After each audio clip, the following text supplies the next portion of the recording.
तो दोस्तों आज हो गया 22 जून 2021। बिहार समेत देश दुनिया के बड़ी होता समाचार लेके आए सिर्फ आपके लिए। चलिए फटाफट खबर शुरू करते हैं। उससे पहले चैनल को अब तक सब्सक्राइब ना किया हो तो फटाफट चैनल को सब्सक्राइब कर दे, लाइक कर दे, शेयर कर दे ताकि इसी तरह की खबर आप हर रोज देख सके। चलिए शुरू करते हैं आज की पहली बड़ी खबर। दिल्ली के बाजारों में कोविड के टूटते नियमों को देखते हुए सरकार ने वहां पर निगरानी बढ़ा दी है। अब बाजारों में 250 से अधिक इन्फोर्समेंट टीम तैनात की गई है।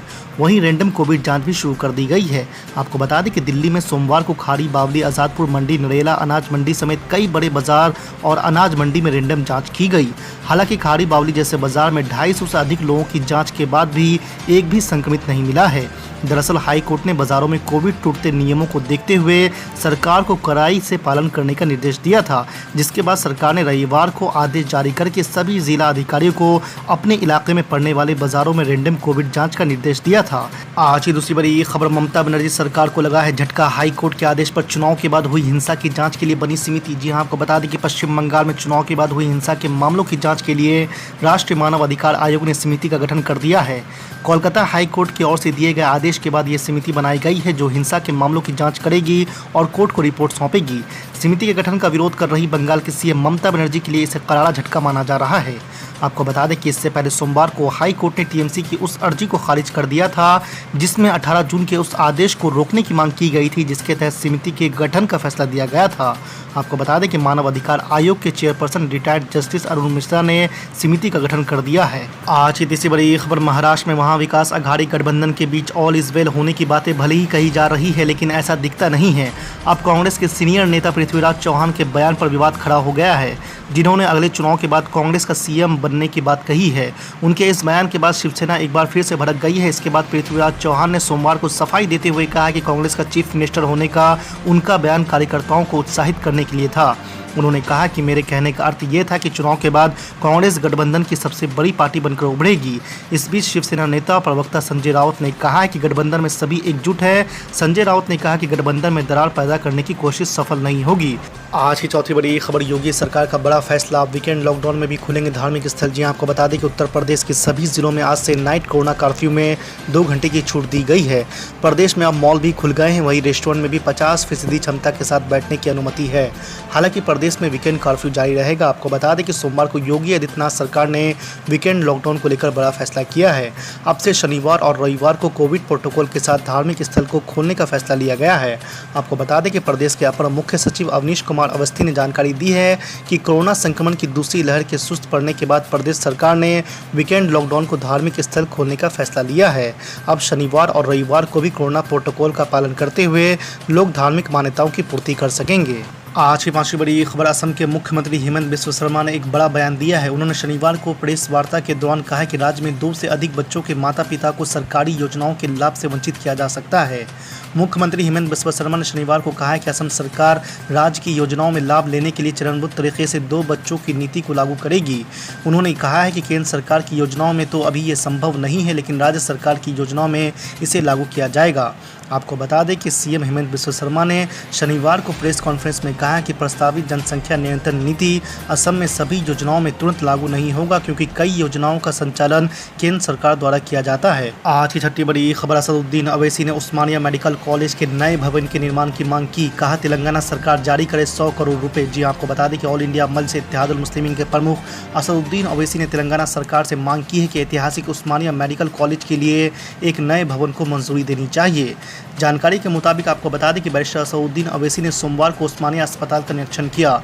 उन्होंने अस्पताल की स्थिति पर असंतोष जताया। साथ ही उन्होंने तेलंगाना में सत्तारूढ़ टीआरएस सरकार से उस्मानिया अस्पताल के एक नए भवन के निर्माण के अपने वादे को पूरा करने की मांग की है जिससे हैदराबाद और तेलंगाना के लोग लाभान्वित हो सके। उन्होंने कहा कि उस्मानिया अस्पताल के लिए जल्द से जल्द नया भवन बनाया जाए।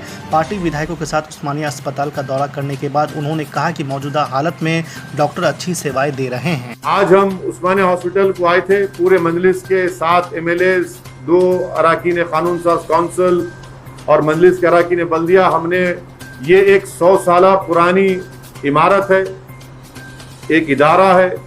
उस्मानिया मेडिकल कॉलेज ना सिर्फ भारत में बल्कि पूरी दुनिया में उसका नुमाया मुकाम है। उस्मानिया मेडिकल कॉलेज से जो डॉक्टर्स निकले वो दुनिया के कोने कोने में अपने अपने फील्ड में एक्सपर्ट्स हैं, माहिर हैं। आज ये उस्मानिया मेडिकल कॉलेज बिल्कुल खस्ता हाल में आ चुका है हॉस्पिटल। पुरानी हेरिटेज की बिल्डिंग बंद होने की वजह से, क्योंकि वो डिलैपिडेटेड कंडीशन में आ गई, उसमें करीब 600 बेड थे, 30 ऑपरेशन करने के बेड वहां पर टेबल्स थे, वो बंद होने की वजह से, और साल में यहाँ पर 90,000 सर्जरीज होती थी, अब सिर्फ 44,000 सर्जरीज हो रही। 250 इनटेक है अंडर ग्रेजुएट का, पीजी के स्टूडेंट्स हैं 600 आते हर साल। तो ये तमाम हालात, और कोविड के बाद आवाम ने देख लिया कि कोविड की वजह से कितना माली बोझ, कितना मॉनिटरी बोझ तमाम आवाम पर पड़ा। पहली वेव में भी उस्मानिया हॉस्पिटल में कोविड का डेजिग्नेटेड सेंटर बनाया गया था, बेहतरीन यहाँ पर इलाज भी हुआ, लोगों की मौत भी हुई, मगर अब हालात इतने बुरे हैं कि अगर आज गवर्नमेंट ऑफ तेलंगाना एक नई उस्मानिया की हॉस्पिटल की बिल्डिंग नहीं बनाएगी तो और गरीब लोगों का नुकसान इसमें होगा। हम तेलंगाना हुकूमत से इस बात का मुतालबा करते हैं, डिमांड करते हैं चीफ मिनिस्टर से कि वो फौरन उस्मानिया मेडिकल कॉलेज की नई बिल्डिंग का ऐलान करें। ये बड़े अफसोस की बात है कि चीफ मिनिस्टर ने शहर के अतराफ में 3 हॉस्पिटल्स में मेडिकल कॉलेज के क़याम का ऐलान किया और वहां पर उस्मानिया के लिए बिल्डिंग का ऐलान नहीं किया। और बार बार हमको ये पूछा जाता है कि नहीं वो हेरिटेज की बिल्डिंग। हम चीफ मिनिस्टर से साफ और वाज़ेह अल्फाज में कहना चाहते हैं हुकूमत से, आप वो हेरिटेज की बिल्डिंग को रखना चाह रहे रखिए, उसको डिमोलिश करना चाहते डिमोलिश करिए, हमको उससे मतलब नहीं। हमको मतलब है उस्मानिया में आप एक नई उस्मानिया हॉस्पिटल में एक नई बिल्डिंग को बनाइए, 30 लाख स्क्वायर फीट की लागत से एक नई बिल्डिंग को बनाइए, 1000 करोड़ रुपए लगता है तो लगाइए, क्योंकि चीफ मिनिस्टर किसानों के लिए मिशन भगीरथा के नाम पर करोड़ों रुपए का बेहतरीन काम किए हैं। मगर आज कोविड के बाद से वो हेल्थ एक पॉलिटिकल इशू बन चुका है और कोई भी गवर्नमेंट बगैर हेल्थ को सस्टेन करे, अस्पतालों को सही करे। कल हम जब आवाम के पास जाएंगे तो वहां हमसे पूछ रही है कि क्या हमारे लिए हॉस्पिटल का इंतजाम किया आपने। तो इसलिए हम चीफ मिनिस्टर से, तेलंगाना गवर्नमेंट से, MIM पार्टी इस बात का डिमांड करती है कि immediately Telangana government 30 lakh square feet पर मुश्तमिल यहाँ पर एक उस्मानिया मेडिकल कॉलेज में बिल्डिंग का अनाउंसमेंट करे। 1000 करोड़ कोई बड़ी बात नहीं है गवर्नमेंट ऑफ तेलंगाना के लिए। अगर चीफ मिनिस्टर इरादा कर लिए तो मुझे यकीन है कि इमीडिएटली चीफ मिनिस्टर इसका सैंक्शन करेंगे। हम चीफ मिनिस्टर साहब से इस बात का भी डिमांड और मुतालबा करते हैं कि आप खुद आकर उस्मानिया मेडिकल कॉलेज में अपने हाथों से यहाँ पर फाउंडेशन स्टोन लगाइए। और एक बहुत अहम काम है, क्योंकि ना सिर्फ हैदराबाद बल्कि साउथ तेलंगाना है, पुराना रंगारेड्डी डिस्ट्रिक्ट है, पुराना महबूब नगर का जिला है, और कर्नाटका और महाराष्ट्र से जो इलाके तेलंगाना को लगते हैं वहां के भी पेशेंट आते हैं, हजारों पेशेंट आते हैं। आप चल नहीं सकते यहाँ पर। तो इसलिए वक्त का तकाजा है, नीड ऑफ द आवर है कि तेलंगाना की हुकूमत फौरन उस्मानिया मेडिकल कॉलेज के लिए एक नई बिल्डिंग का सैंक्शन करें